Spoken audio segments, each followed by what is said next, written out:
Assalamu alaikum students, how are you all? Today our topic is ears. This is the structure of ears. First of all, I will tell you about the introduction of ears. Ears are part of our body. कान क्या हैं? हमारे जिस्म का हिस्सा हैं. They enable us to hear the sounds around us.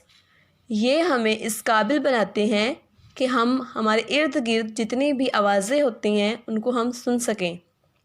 Enable mean काबिल बनाना, to hear सुनना, द साउंड्स आवाज़ें, अराउंड अस हमारे इर्द गिर्द.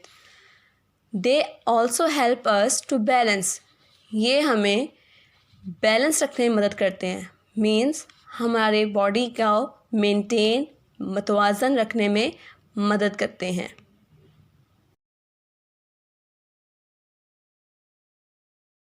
Next, I will tell you about the structure of ear. This is basically internal structure of ear and that is external structure of ear. This internal structure of ear contain many parts. Number first, outer ear. Then this white part is known as eardrum. These two yellow parts are known as hammer and anvil. This brown part is known as middle ear and this part is known as stirrup. And then last part, pink color part is known as inner ear. First of all, air enter in outer ear and then it travel in eardrum. Eardrum send this air into hammer and anvil. Anvil send the air into stirrup and stirrup send the air into middle ear. This middle ear then send the air into inner ear. Basically this is the process of structure of ear. क्या होता है, जब कोई आवाज़ हम सुनते हैं वो आवाज़ हवा के ज़रिए सबसे पहले हमारे बैरूनी कान में जाती है, उसके बाद वो आवाज़ ईयर ड्रम में जाएगी. ईयर ड्रम वो हिस्सा है जहाँ पर वाइब्रेशन होती है और वाइब्रेशन होने के बाद वो आवाज़ वो हवा वो कहाँ भेजी जाती है, हैमर और एनवल के पास. हैमर और एनवल उसी आवाज़ को दोबारा कहाँ भेजते हैं, स्टिरअप के पास भेजते हैं और स्टिरअप जो है वो उसी आवाज़ को कहाँ भेज देता है, मिडल ईयर यानी दरमियानी कान, वहाँ पर भेज देता है.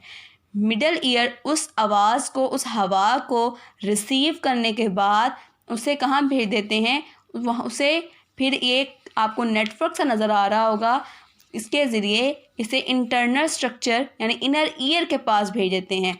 सबसे अंदरूनी कान के पास उस आवाज़ को भेज देते हैं, तब जाकर हम किसी आवाज़ को सुन सकते हैं इजीली. फिर हम इसको रिस्पॉन्ड करते हैं. किसी की आवाज़ को जब हम सुनते हैं तब तक ये सारा काम हो चुका होता है, उसके बाद जाके हम उसको रिस्पॉन्ड करते हैं यानी बताते हैं, किसी का जवाब देते हैं. जैसे मैं आपसे कोई क्वेश्चन करती हूँ, ये आवाज़ जो मेरी जाएगी वो आपके पास सबसे पहले आउटर ईयर के ज़रिए ear drum, hammer, anvil, stirrup, middle ear और देन इनर ईयर के पास जाएगा. जब इनर ईयर के पास जाएगी आवाज़, वो फिर आप उसको सुनने के बाद आप उसे क्या करोगे, जवाब दोगे मुझे उस क्वेश्चन का. तो ये सारा प्रोसेस जो होता है ये बेसिकली कहाँ हो रहा होता है, हमारे इनर ईयर के अंदर होता है. Next I will tell you about the section of human ear. Human ear has 3 main section. इंसानी कान के 3 मेन यानी बुनियादी हिस्से होते हैं. Number first outer ear, second middle ear, third inner ear. Outer ear बैरूनी कान, दरमियानी कान और अंदरूनी कान. आउटर ईयर का फंक्शन क्या है बेटे, कलेक्ट्स दी साउंड, आवाज़ों को इकट्ठा करना. Middle ear, ear drum turn the sound into vibration. Middle ear क्या करता है, जो आवाज़ होती है उसे क्या कर देता है, वाइब्रेशन में चेंज कर देता है. मिडल ईयर के पास एक पार्ट है ईयर ड्रम, ये हमने पहले स्ट्रक्चर में पढ़ा है. मिडल ईयर के पास क्या है पार्ट, ईयर ड्रम है. वो ईयर ड्रम क्या करता है, आवाज़ को वाइब्रेशन यानी थरथराहट में तब्दील कर देता है. Inner ear, what is the function of inner ear, it send the vibration to the brain. ये इन्हीं वाइब्रेशन जो मिडल ईयर ने साउंड को वाइब्रेशन में चेंज किया था, तो इनर ईयर क्या करता है, उसी वाइब्रेशन को सेंड कर देता है, भेज देता है ब्रेन के पास, दिमाग के पास भेज देता है. Basically ear has 3 tiny bones. कान के पास 3 छोटी छोटी हड्डियाँ होती हैं. वो कौन सी होती हैं? नंबर फर्स्ट पे है हैमर, नंबर सेकंड पे है एनवल, नंबर थर्ड पे है स्टिरअप. ये बेसिकली 3 टाइनी बोन्स हैं जो मिडल ईयर के पास होती हैं. ये बेसिकली क्या है? 3 बोन्स हैं, टाइनी बोन्स हैं, हैमर, एनवल और स्टिरअप. ये कहाँ पाई जाती हैं? मिडल ईयर में. नेक्स्ट बेटे आज आपकी होम असाइनमेंट है how many parts of the year.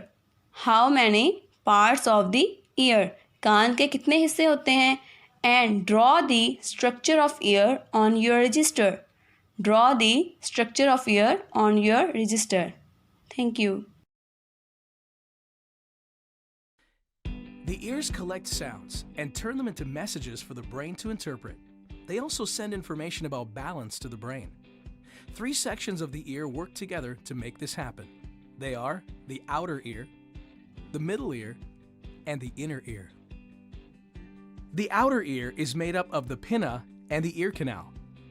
These parts gather sounds from the environment and funnel them into the middle ear. The middle ear takes these sounds and turns them into vibrations.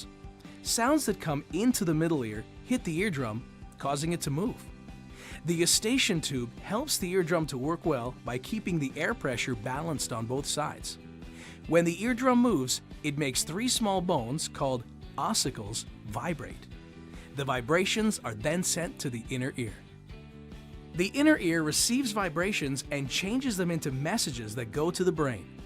These messages are called nerve signals. The inner ear is made up of the cochlea and the vestibule, which includes the semicircular canals. The cochlea has fluid in it that moves like a wave.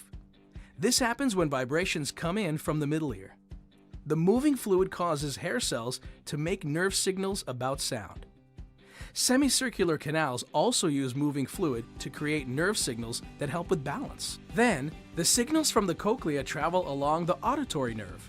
Signals from the semicircular canals go along the vestibular nerve. These 2 nerves come together and lead to the brain. There, the brain decodes the signals to get information about sound and balance.